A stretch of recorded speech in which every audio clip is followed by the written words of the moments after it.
Olá, tudo bem com você? Por aqui tá tudo ótimo e eu já queria começar o dia de hoje com uma palavra que está lá no Salmo 118 que diz: Este é o dia que o Senhor fez, regozijemo-nos e alegremo-nos nele. E nesse dia que o Senhor fez, eu estou com uma pessoa aqui muito querida, que vai trazer um testemunho muito forte, que diz respeito a um momento muito especial da vida dela como mulher, como mãe. Quem é mãe vai se identificar muito com esse episódio de hoje. O nome dela é Soraya Curi. Tudo bem, Soraya? Tudo bem, Vanessa, é um prazer estar aqui. Obrigada a você por ter aceitado estar aqui hoje. Está feliz pelo dia de hoje? Muito feliz. Espero inspirar mulheres, pessoas, enfim, que vai me ouvir um pouquinho aqui. É isso aí. Então vamos começar do seu momento de encontro com Jesus, que é o nome desse podcast. Seu match com Jesus. Então, quando Sim. foi o seu match com Jesus? O meu match com Jesus foi quando, vou direto ao ponto, quando eu descobri que eu não podia engravidar. Certo? E eu não queria, na verdade, ter filhos, engravidar e tudo mais, porém, porque eu queria estudar, ter uma vida com meu marido, de estudo, de viagens. E aí, no momento que meu marido disse, eu quero deixar o que a gente é para alguém, Uhum. eu, já casada há 5 anos, eu disse assim, como assim? A gente tinha um combinado. O combinado era nós não termos filhos. Uhum. E aí eu descobri, eu fui tentar ver para ter filhos, tal, fui ao médico e o médico me disse que eu não poderia engravidar. Certo. Naquele momento foi um susto, porque até então eu não queria engravidar, mas eu não sabia que eu não podia. E quando você não pode, eu achei que eu estava dominando a minha vida. Uhum. E naquele momento eu vi que eu não estava dominando nada. E aí foi uma reviravolta na minha cabeça. Você frequenta a igreja? Você seguia alguma religião? Eu seguia outra religião. Outra? Tá. Minha família toda era espiritismo, né? Certo. E eles eram Allan Kardec, né? Então, assim, eu frequentava outra religião e um amigo do meu marido da Igreja Comunidade da Graça, que trabalhava com ele no banco, chamou ele para conversar. Olha, a gente tem uma célula, tal, não sei o quê. O que você é? Eu gostaria. E ele começou a ir na célula. Certo. E me convidou e eu não queria, não queria, não queria, não queria. E aí teve um momento que eu aceitei, e aí eu estava indo na outra religião e e nessa Isso, célula. você já tinha descoberto a questão da gravidez? Nada, Ainda não. nada Então disso. vocês estão vivendo uma vida casados, tal, Exatamente. só vocês, fazendo plano pra vocês, vivendo Só coisas entre nós, vocês. exatamente. Existia um pré-combinado entre vocês de não virem a ter Sim, filhos, sim, até que um dia ele falou assim, não, mas pensando bem, eu quero ter filhos. exatamente. Aí eu achei que ia acabar meu casamento, porque ele estava determinado, Certo. determinado. E tá tudo bem não ter filhos, só que eu era muito julgada, às vezes os clientes falavam, poxa, mas você não vai querer ter filhos? Eu falei, gente, em nenhum momento eu estou abortando ou matando uma criança. É um momento que eu não quero ter filhos, eu amo criança. Só que era um momento, nossa, eu queria ter aquela vida, enfim. E aí teve essa reviravolta. Aí você descobriu que não podia, e aí? Eu descobri que não podia. E aí, quando eu descobri que não podia, foi o seguinte: eu já estava frequentando a Comunidade da Graça, intermédio desses amigos do meu marido, e aí eu fiz amizade com a esposa também, e aí eu já estava só na Comunidade da Graça. Eu já tinha me desvencilhado da outra religião e tudo mais.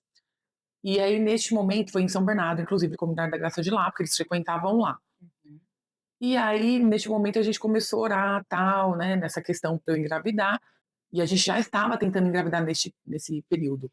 E aí nós fomos convidados para uma viagem em Cotia, onde iam só casais também da igreja, de lá, da Comunidade da Graça, e ficar num condomínio da amiga, vindo no período de carnaval, só nós ali conversando, né, enfim, conversas sobre, a gente fazia células também, só nós lá naquele momento. E aí, comecei a sentir muitas dores lá, e essa minha amiga falou assim, será que você não tá grávida? Eu falei, não, de jeito nenhum, porque eu já tô sentindo uma dor de cólica, né? E essa dor de cólica é como se fosse de menstruação normal que eu tive a vida inteira. Só que uma coisa que eu não comentei aqui é o seguinte, eu fiquei 8 a 9 meses sem menstruar nada, sem tomar nada de remédio. Nada. Eu tive um boom no meu organismo de hormônios e por problemas emocionais e tal, e eu não conseguia engravidar, não conseguia engravidar e eu não menstruava, né? Então, na verdade, eu nem sabia que eu não podia engravidar, eu não estava tentando, né, naquele período, mas eu não menstruava nada, sem tomar remédio nenhum para não sentir dor, para não menstruar, não. Eu estava sentindo uns desconfortos, e aí eu parei de tomar qualquer tipo de medicação para tentar deixar o meu organismo mais limpo possível. E aí, no mês de março, isso já uns 9 meses sem menstruar, eu menstruei. No mês de fevereiro, eu menstruei sozinha, automaticamente. E aí a gente já deu um sinal de alerta. Opa, alguma coisa mudou no organismo. E eu fui ao médico para tentar fazer uma inseminação, algo assim. E ele falou: olha, você vai ter que fazer 3 exames. E um vai ser muito doloroso. Só que você precisa menstruar. Eu falei: tá bom. E nesse momento eu não menstruava. Passou o tempo, eu não menstruava. Eu falei: caramba, o que está acontecendo? Fui ao médico, a recepcionista mesmo me deu um pedido. Falou: vai lá, faz o teste do beta-HCG. Porque eu tô achando muito estranho eu não ter menstruado no mês de março. E aí, quando eu fui fazer o exame, eu levei ao médico. Eu falei assim: doutor, eu olhei lá e eu vi, teve uma surpresa. Eu chamei meu marido e ele falou assim: a gente estava até brigado nesse dia, foi engraçado, porque a gente estava procurando casa para morar e eu não queria um lugar, ele queria, e aí eu estava meio chateada. Aí eu acordei e falei: Sam, oi, eu tenho um exame aqui que não estou conseguindo interpretar. Ele: tá bom, deixa eu ver. Aí ele foi lá olhar, quando ele olhou no computador, ele olhou e continuou digitando, ele olhou, continuou digitando, ele olhou assim: você não tá grávida, você tá gravidíssima, de um mês e uma semana. Aí eu olhei para ele, como se chorar. O primeiro casal que eu avisei foi esse casal de amigos, que nós estávamos já indo à igreja Comunidade da Graça em São Bernardo, e aí foi toda a loucura. Depois que eu avisei mãe, pai e tal, e aí ele demorou para pesquisar, porque ele estava vendo quanto tempo que eu estava. E aí, quando eu fui fazer. Aí eu fui dar notícia pro médico. Isso, tem quantos anos? Voltou a de lá? Não sei. 7, 8 anos? Do que se diz, né? De quando você descobriu a gravidez até hoje. Então, o Lucas está com 14 anos hoje. Ok, tá bom. E aí, assim, quando eu levei o pedido, o resultado pro médico, eu levei: doutor, eu tenho uma coisa para falar com o doutor, tá aqui. E ele tinha dito para mim que eu não conseguiria engravidar de jeito nenhum. Minhas trompas eram todas atrofiadas, eram como se fosse de criança, eram pequenas, era virada para dentro, enfim, várias questões. E aí eu levei o exame para ele, já o resultado. E aí ele olhou assim, ele falou: só que não tem como você estar grávida. Não tem a mínima possibilidade de Mesmo você com o estar resultado? grávida, mesmo com o resultado. Ele fez eu repetir o exame. E aí me jogou um balde de água fria, porque eu tinha certeza que eu estava lá. Caramba, aí eu peguei o exame, fui em outro laboratório, fiz o exame, levei de volta, ele olhou. Aí ele olhou assim o exame, olhou de novo, aí ele olhou pra mim, olhou pro exame e falou: você tá indo da igreja? Eu falei: estou indo da igreja. Ele já faz um tempo, né? Eu falei assim: sim, doutor, eu estou. Aí ele fez assim, ele era um médico judeu, né? E ele fez assim: eu nunca tive um caso como o seu. É a primeira vez que eu vejo um caso tão complexo no meu consultório como o seu. E aí ele falou: parabéns, você está grávida. E aí foi uma loucura, porque a gente nunca duvidou que não estivesse, mas a gente quer ouvir do médico, né? Aquela certeza. Sim, porque ele já me acompanhava desde casadinha, tal, nos meus exames. E ele sempre falava: você não vai engravidar? Eu: não, doutor, eu tô bem assim, não vou, eu quero, tá tudo certo assim. Não sou menos mulher porque eu não estou grávida, tá tudo certo. Só que aí quando eu tive essa definição do Sandro, eu achei até que eu ia perder meu marido. Eu falei: caramba, ele quer que eu seja mãe, e aí, vamos ver então o que vai acontecer. E nesse rebuliço todo, ele viu que eu não estava, e ele até: caramba, eu não sabia que você não poderia estar grávida. Por conta disso, disso, disso, disso. Então esse foi o momento, assim, de euforia. E aí foi quando eu avisei os familiares, foi uma alegria só. E eu me batizei grávida. Olha. Foi bem marcante esse batismo, porque eu fui a única grávida, né, de muito tempo, assim, lá na igreja, que estava sendo batizada grávida. Então foi bem bacana. Você tem fotos? Você acredita que eu estava pensando isso antes de vir para cá? Essa coisa de jogar, eu joguei tudo no computador e ele é um bom computador, talvez a gente tenha perdido, a gente tem que dar uma olhadinha no HD, porque eu tinha um videozinho, eu entrando lá, me batizando muito chorosa, e aí todo mundo chorou, eu falei: gente, porque a minha barriga estava gigante. E aí eu não tenho nada, gente, nada, nada, nada para mostrar. Você tem na memória, tem no coração, tá Tem. compartilhando agora. E essas Mas deve minhas... ter sido lindo. Foi, e essa minha amiga, quando eu encontro ela na igreja hoje, nós não estamos mais na mesma célula, mas a gente se vê de vez em quando assim na igreja.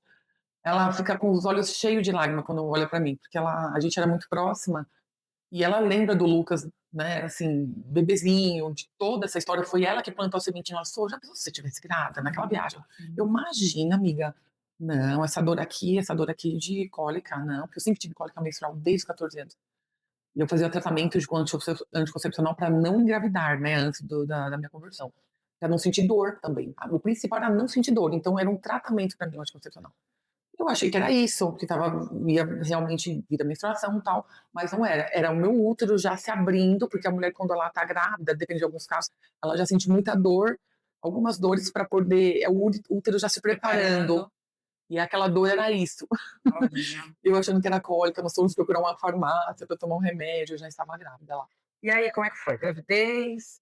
Tudo normal? Então, foi tudo normal, até que quando eu estava com quase 9 meses, até hoje eu não sei de quantas semanas que o Lucas veio, porque eu sou muito desligada em relação a isso. Mas eu acredito que faltava uma semana, duas semanas no máximo, sempre 9 meses. Eu sofri um assalto no trabalho, onde eu estava. Era um banco, né? Eu trabalho no banco, eu sofri um assalto, e nesse assalto é, teve uma situação lá que o assaltante veio, naquela época não podia celular no banco, então quem estava com celular, os guardas já ficavam de olho. Quando o assaltante veio na minha mesa, eu falei, próximo, ele veio na minha direção, a minha gerente do lado falou assim, não, deixa que eu atendo ele, e atende o moço que está na minha mesa. Não sei por que deu esse talo nela dela falar isso. O assaltante virou assim, olhou para mim, virou e foi para a mesa dela. Aí o mocinho estava na mesa dela, veio para minha mesa, atendendo ele e tal. Daqui a pouco eu comecei a ouvir uns estampidos. Pá, pá. E eu assim, o que é isso? Daqui a pouco eu percebi que era tiro. Aí eu me abaixei, a barriga muito grande. Eu me abaixei embaixo da mesa, tal, fiquei escondidinha assim. Aí eu ouvi um barulho, o cliente pulou por cima da mesa, me abraçou. E eu tive que acionar uma situação de emergência, que eu não posso também dar detalhes aqui, né, porque é que a gente tem lá.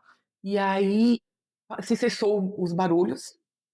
Quando eu levantei, a gerente que estava do meu lado, que chamou o assaltante, estava no chão, toda ensanguentada, o assaltante do lado, já morto. E eu lembro dessa cena muito, muito viva em mim, assim, porque a mesa dela, a cena muito próxima da minha. E aí eu levantei, fui socorrer, tal, agachei do lado dela, pediu para se despedir do marido, do filho, queria que eu ligasse para o marido. Foi uma loucura, porque ela já sabia que ela achava que ela já ia falecer. E aí foi uma loucura aquilo tudo. E nós fomos todos para o hospital, enfim, resumindo tudo aqui, ela sobreviveu a 4 tiros. Ela sobreviveu, ela me visitou depois que o Lucas já estava com 8 meses, mais ou menos, e ela viu que eu não saía de casa. Ela tem alguma coisa errada aqui. Ela estava ainda com algumas questões, né? Ela ficou realmente com sequelas. E aí nós nos reunimos depois de 2 meses do assalto, em dezembro, na casa de um mocinho lá que era caixa, para fazer uma confraternização, uma comemoração, né, em vida, porque ela também sobreviveu, essa gerente e tudo mais. E aí ela falou, a gente queria falar um assunto com você bem rapidinho, você pode vir aqui? E o Lucas bebezinho já, de 2 meses. Nós fomos num cantinho, só as mulheres, nós queríamos falar uma coisa para você. Sabe a mesa que você tava no dia do assalto? Eu falei, sim. Então, ela tinha buracos de tiro. E aí ficou um silêncio. E aí, assim, aí ficou um silêncio porque o que elas quiseram dizer? Que tinha um buraco de tiro na mesa que eu estava. Então, os tiros não passaram. E no momento que eu estava lá no assalto, eu falava, Deus, se eu morrer, tá tudo certo. A gente chegou o ciclo, acabou o ciclo de repente, mas não tem sentido com o Lucas aqui. Porque tudo isso que eu passei para ter ele, essa questão do milagre, não tinha sentido. Se eu morrer, tá tudo certo, sabe? Enfim, mas com ele lá, pelo milagre que foi, não teria sentido. E é isso que eu pensava o tempo inteiro. E orava. E aí a gente, aí até nenhuma delas eram convertidas, né? Não são, mas elas entenderam que eu fui salva, porque os buracos de tiro que tinham na minha mesa eram para eu ser atingida, porque eu estava muito perto da outra gente. E aí foi uma loucura. Todas nós começamos a chorar ali, né? Porque foi a mão mesmo ali de Deus que salvou o Lucas. E eu e o Lucas, né, no caso. Então isso foi muito forte, né? Ainda teve isso. Aí, como você comentou depois do Lucas, né? Foi a questão. Isso. A gravidez teve essa questão aí do assalto, enfim, eu não saía de casa. E aí passou esse episódio que vocês iriam ser realocados, vocês foram realocados de agência, no caso. Sim. Né? Eu entendi feita a maternidade em seguida, porque faltava uma semana praticamente para o Lucas nascer. Perfeito. E estava marcado já. E aí aconteceu o assalto uma semana antes. Então, no dia do assalto, todos os funcionários têm que sair da agência. No dia seguinte, novos funcionários ficam atuando, assumem. E aí eu esperei só uma semana, o Lucas nasceu, foi meio turbulento um pouco, porque ele já estava encaixado. E eu gostaria de ter tido parto normal. E aí ele virou de cabeça para baixo, de ponta cabeça, e assim, não ficou mais encaixado, ficou ao contrário, e o cordão umbilical enrolou no pescoço. Então teve que ser, né, de outra forma, foi cesárea e tudo mais. Passando, daí teve o nascimento do Lucas, tal, mãe de primeira viagem, mãe com 38 anos, é, e aí foi bem difícil. Eu tive depressão pós-parto muito forte. Muito forte. Acredito que pela questão do assalto. Teve um momento em que o Sandro me chamava, chegava em casa e falava: vamos pegar o bebê, vamos pro Bosque Maia. Você coloca o canguruzinho e nós vamos. Aí eu, não. Como que a gente vai no Bosque Maia com o nenê aqui, com o canguruzinho? E se alguém roubar o bebê? Ele, oi? Alguém vai falar, passa o bebê? Eu, alguém vai falar, passa o bebê. Então eu fiquei surtada. Traumatizada, por conta Traumatizada. E eu nem tinha noção que era por conta do assalto. E aí, resumindo, eu não queria voltar a trabalhar mais por conta dessa super proteção com ele, mas graças ao meu marido eu voltei. Graças a ele eu voltei. E aí, assim, estou há 28 anos no banco já, graças a Deus, e enfim, hoje ele tem 14 anos. Mas, Deixa eu fazer só uma observação. Você disse que essa sua amiga foi te visitar e precisou que você não saia de casa. É sim, isso. essa minha amiga que levou 4 tiros, Sim. a gerente geral. E aí ela falou assim: eu vou te ligar num projeto que chama Viva Bem, que é do banco, e eles vão te ligar e vão te auxiliar. Eu falei: tá bom, mas eu não preciso. Aí eles me ligavam insistentemente. E eu falava: moça, eu não preciso, tá tudo certo, tá tudo bem, mas por favor, o que você passou foi muito delicado, teve um assalto, você tava grávida. Não, tá tudo bem. Aí de tanto ela insistir, eu fui. Aí eu ia com o meu bebê, ninguém ficava com o bebê. Onde eu ia, ele tinha que ir junto. Eu não saía de casa com ele, nada. E aí, assim, quando eu fui, uma vez na psicóloga, eu fui outra, fui indo, aí foi fluindo, e aí foi o que me melhorou, assim, a minha cabeça para eu poder voltar a trabalhar. Eu tive uma depressão pós-parto muito forte. Eu pensei em fazer coisas horríveis, porque eu tinha um conjunto de facas na cozinha, de churrasco, que você deixa decorando a cozinha e tal também. Eu falei, meu marido, guarda este conjunto. Ele, por quê? Eu falei, guarda. Aí ele, tá, guardou. Então é uma loucura que passa na nossa cabeça. Ao mesmo tempo que eu tinha essa questão com o Lucas, que chorava, chorava, nunca sabia o que era, eu tinha a questão que quando alguém vinha me ajudar, uma outra pessoa vinha, eu não queria que encostasse nele, eu tinha um ciúme absurdo. É muito engraçado. Eu tenho até conversado com uma amiga minha recente que eu fui visitar, uma amiga de mais de 15 anos, e ela me auxiliou 2 dias inteiros, assim, aleatórios, de ficar comigo, com ele, e eu tinha muito ciúme que se aproximasse dele, mas eu aceitava ajuda, mas eu tinha ciúmes. Mas assim, eu consegui me recompor com a psicóloga e tudo mais. Aí teve o contexto que quando ele fez 3 aninhos, é, ele não falava, só balbuciava. E assim, mãe de primeira viagem, tá tudo certo, conversa com um, com outro, o vizinho lá demorou, foi falar com 4, 5 anos, aí você vai se confortando. Até que a diretora da escola falou o seguinte, você precisa levar ele na neuro, tem algo errado. Eu, como assim errado? Implicância com meu filho, com vocês estão. E aí, comentando com essa amiga da célula, que foi a primeira que eu contei da gravidez do Lucas, eu indo, frequentando a célula dela, ela começou a observar o Lucas. E calhou dela estar estudando faculdade de fonoaudiologia, e ela estava estudando exatamente isso. E aí ela falou, procura, a diretora falou para procurar um neuro, então procura, sabe por quê? Amiga, se você não procurar, você vai ser presa, porque você está negligenciando o seu filho. E hoje eu lembro que ela falou isso pra mim porque ela me amava. Eu falei isso porque eu te amo. Porque eu sabia que se eu não falasse, se eu não fosse dura com você, você não iria levar e você não ia descobrir. E aí, assim, eu levei, quando todo o contexto, né, levei na neuro, ela pediu 4 sessões com fono, a fono me deu 4 sessões com o menino e deu diagnósticos sem ser fixo, porque o diagnóstico só dá com 6 anos. E quando ela falou a palavra autismo, meu mundo assim, ó, pá, desabou. Desabou. Por que comigo? Eu não queria engravidar, depois eu quis, e agora que eu quis, meu filho tem algum problema? Eu questionei Deus. Foi uma loucura. Meu marido já não aceitou. Eu percebi que ele não aceitou. Ele, vamos orar, Deus vai curar. Eu falei, Deus vai curar? Deus não precisa curar nada. Ele é assim porque ele é assim. Não é mesmo que fosse uma doença que fosse visível, o autismo, ele é comportamental. Mas independente, Deus não tem nada a ver com isso. Ele é assim e acabou. E aí, bom disso tudo, desse choque que eu levei, que eu procurei ajuda. Eu simplesmente não aceitei. Eu procurei ajuda. Se eu não aceitasse, ele não ia progredir, entende? E aí ele começou a progredir, e aí foi a fono e tudo mais, e foi indo. E assim, como ele ficou na escola período integral, porque eu não tinha com quem ficasse com meu filho, ele ficou na escola integral desde os 11 meses, até o ano passado. Então, para mim, ele é muito guerreiro, porque é muito difícil hoje. Você vê, antigamente a gente falava, tu vai pro colégio interno, hein, se você não obedecer. As mães falavam assim, porque a gente, não, que medo, mas na verdade era um colégio que tinha tudo, né, dentro das atividades. E o Lucas, como eu não tinha, eu pagava sempre o período integral, porque eu não tinha com quem deixá-lo. E aí a luta era no período de férias. Eu não tinha com quem deixar, e aí tinha que deixar com uma amiga aqui, uma pessoa ali, uma escolinha que não conhecia ele, que às vezes maltratava, então eu não gosto nem de lembrar, foi bem ruim. Mas a escola é muito boa, articulou muito essa questão do autismo. Quando eu descobri, para mim foi bem difícil. E aí hoje eu ajudo mães despretensiosamente que me ligam, porque eu falo abertamente. Eu não tenho vergonha de falar. Já me falaram, por que você fala muito que ele é autista? Não precisa ficar falando. Eu falo porque não é vergonha, sabe? Porque se eu não falo, cria-se um preconceito ainda maior com as outras mães que sabem que o filho tem alguma coisa e não trata.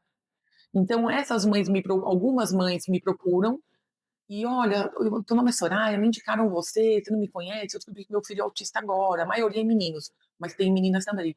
E aí, o meu é suporte 1, tem o suporte 2 e suporte 3. O 2 é quase não verbal, e o 3 nem é verbal e, enfim, tem movimentos típicos do autismo de se balançar e tudo mais. E aí ela me procurou e eu falei, olha, isso. Ele tem esses sintomas? Tem. Já levou ao médico? Sim. Então você vai começar um tratamento assim, assim, assado. Tem clínica aqui, aí eu vou indicando clínicas, enfim. E aí algumas mães começaram a me procurar. E aí o problema é quando as mães que sabem não me procuram. As mães que sabem que tem algo errado e não procuram ajuda. Então eu tenho dentro de mim que eu quero ter um Insta focado nisso, que meu trabalho toma muito tempo também, mas eu queria ter um Insta focado em mães que não sabem, que assistam os meus vídeos e falam, nossa, meu filho faz tudo isso que ela tá falando. Ele anda na ponta dos pés, ele gosta de brincar com objetos que giram. O Sandro, ele coleciona discos, meu esposo, então ele adora ouvir música com discos que tem a melhor qualidade, um som que não é perceptível quando você ouve um CD ou uma música no Spotify, por exemplo. Então, ele começou a brincar com a vitrolinha. Tinha uma vitrolinha de pequenininha ali que dava para brincar. Ele ficava ali horas olhando o disco rodar. Todos os sintomas ele tinha e eu não sabia. Andar na ponta dos pés, não olhar nos olhos, ficar assistindo hiperfoco lá em alguma coisa. Então, ele tem hiperfoco em quebra-cabeça. Ele monta de 1000 peças, enfim. Mas, por exemplo, tá assistindo um desenho, Lucas, ele não olha e a gente acha que ele não está ouvindo. Levei ele para fazer um exame de audiometria, aí ele ouviu o barulhinho e ele olhava para mim, o que eu tenho que fazer? Ninguém não entendia, tinha que levantar a mão. Ele estava ouvindo o barulho, ele, olha, eu não consegui fazer exame.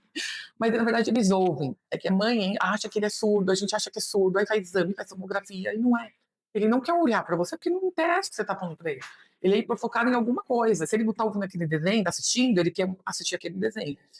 Então, o autismo, ele. Tem gente que fala, o autismo virou moda. Eu acho um absurdo, gente. E não é assim, é uma luta, porque quando é pequeno, mesmo suporte 1, eles têm muita crise de se debater no chão, tu não pode ouvir falar não. Ele confunde com criança mimada. Então tem que tomar muito esse cuidado. Eu vim num condomínio, acho que um condomínio, inclusive, que você mora. Eu fui numa festa quando eu tinha 3 aninhos de uma amiga da minha rua, e ela mudou pra lá. Eu tive que sair às pressas da festa, eu não sabia que ele era autista naquele momento, né, nessa época. Porque elas estavam fazendo coisas com bexiga de ursinho, bexiga de não sei o que, tudo muito rápido. Ele ouviu, ele viu a bexiga, ele começou a correr, começou a gritar. Eu, gente, o que tá acontecendo? Eu tive que, nós tivemos que pegar ele pra ir embora. Tivemos que pegar ele pra ir embora. Então, assim, e aí eu fui descobrir depois pela escola, a amiga que foi falando alguma coisa, mas depois foi tranquilo, eu aceitei, a melhor parte é essa, né? Quando a mãe aceita, ela trata. Então qualquer mãe que eu vejo, qualquer criança que eu vejo assim, lá no banco, eu olho, olha o seu filho, que lindo. Eu vejo que tá com um colarzinho, que lindo, né? Tá indo ao médico, tudo tolo, já tá indo, parabéns. Parabéns para você, porque você identificou, achou que tinha algo errado e foi ao médico. Então essa é a minha missão também. E assim, a minha história não é só sobre a gravidez, o milagre da gravidez para quem não pode engravidar. É uma inspiração para mulheres e homens que Deus pode todas as coisas, né? Sim. Só que você precisa buscar. Porque às vezes, ai, nada acontece comigo. A gente está aqui, Deus está aqui. O Deus sem a gente está tudo certo. Só que a gente sem Deus é muito complicado. Exato. Então, se nós não procuramos Ele, talvez essa bênção não chegue até você. Então, é nessa questão que eu quero falar, não só pela gravidez, mas por todos os aspectos da sua vida, seja a parte emocional, seja casal, seja tudo. Tem que procurar. Tem que procurar. Porque se não procura, ele não vem até nós. Né? A gente não recebe a bênção. E ele conversa com a gente nos momentos que a gente precisa. Quando nós estamos sozinhos, no nosso quarto, ou mesmo dirigindo. Tem vergonha de falar? Fala sozinho no carro, dirigindo, indo para o trabalho. Algum momento que você está no quarto, ele sempre ouve a gente. E é isso que eu queria deixar essa inspiração para mulheres, porque vale muito a pena. A minha conversão foi bem pertinente, porque o Lucas, ele tinha que vir do jeito que ele tivesse que vir. E hoje ele tem 14 anos, é um mocinho lindo, está no 8º ano, e vida que segue. E tudo se encaixou, tudo Tudo. se organizou, tudo se... Sim, tudo se encaixou. E É. eu quero muito ajudar essas mulheres que realmente não sabem e têm vergonha, sabe? Preconceito do próprio filho. E Deus vai permitir que sua vida seja usada para que você chegue em outras mulheres, para compartilhar Sim. sua história, trazer ânimo, dizer, escuta, a Sim. vida não acabou, é um olhar que você vai ter de mais cuidado, de mais atenção, mas a sua vida continua linda como sempre foi, isso, né? Não é uma circunstância, é sobre isso. É sobre você Exatamente. cuidar das pessoas com amor, amar e falar com Deus é maravilhoso. É verdade. Porque a gente vive num mundo, Vanessa, muito. Tudo tem que ser perfeito, sabe? Mostrar só o bonito, entende? E parece que é feio você falar as coisas que tocam o seu coração, que é verdade. E não é. Eu acho que na simplicidade das coisas, de como você mostra as suas fraquezas, você está ajudando outras pessoas. É isso. Obrigada. Imagina, obrigada Amei por ouvir estar o seu aqui. testemunho, a sua história. Gente, eu te conheço há algum tempo. A gente Sim, chegou a verdade. frequentar uma célula Sim, juntas, verdade. né? Mas nunca soube da minha história. Verdade, ela não tem certo. Verdade. Isso, obrigada, viu? Obrigada por E estar aí, aqui. gostou? Se sentiu tocado? Ficou emocionado? Que bacana essa história, né? Que história cheia de surpresas que Deus faz. Se você gostou, curte, compartilha, comenta e segue a nossa página. E vamos movimentar e vamos fazer as grandes coisas de Deus nas nossas vidas chegar ao máximo de pessoas. Semana que vem tem mais. Beijo. Tchau.